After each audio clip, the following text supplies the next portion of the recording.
আসসালামু আলাইকুম এভরিওয়ান, নতুন একটি ভিডিওতে আপনাদেরকে আবারও স্বাগতম। আজকে রান্না করব গরুর মাংস। অল্প করেই রান্না করব এবং আমি কোনো কষানো বাদ দিয়ে শুধু সরাসরি হাতে মাখিয়ে বসিয়ে দেব। চলেন শর্টকাট করে সাধারণভাবে রান্নাটা শুরু করা যাক। আমি প্রথমেই গরুর মাংসগুলো ধুয়ে পরিষ্কার করে তার মধ্যে কতগুলো পেঁয়াজ কুচি দিয়ে দিলাম, তারপর দিলাম রসুন বাটা এবং 2-3টা তেজপাতা আর এখন আদা বাটা। আমি গরম মশলার গুঁড়ো আগেই করে নিয়েছিলাম, লবঙ্গ, এলাচ, কালো গোলমরিচ, খাল, এইগুলো দিয়ে আমি একসাথে ব্লেন্ড করে গুঁড়ো করে নিয়েছিলাম। তো ওইগুলোও দিয়ে দিব এবং জিরার গুঁড়ো এক এক করে সব মশলা দিয়ে দিব। মরিচের গুঁড়া,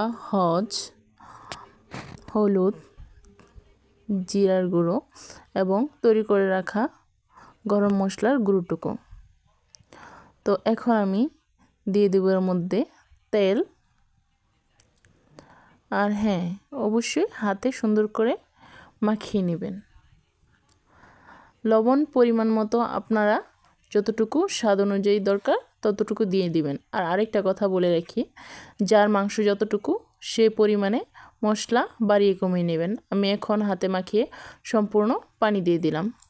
এখন আমি যে পানিটুকু দিয়েছি একেবারে দিয়ে বসিয়ে যেহেতু দিতেছি, তো পানি এতটুকুই, যা দিছি প্রথমে ততটুকুই।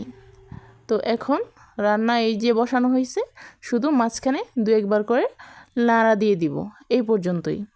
তো এই যে আমার তরকারি হয়ে গেছে, আমি একটু ঝোল ঝোল রেখেছি, যারা যতটুকু প্রয়োজন সেই পর্যায়ে পানি টেনে আসলে তরকারি উঠিয়ে নেবে, তাহলেই প্রস্তুত গরুর মাংস। Thanks for watching, don't forget to subscribe.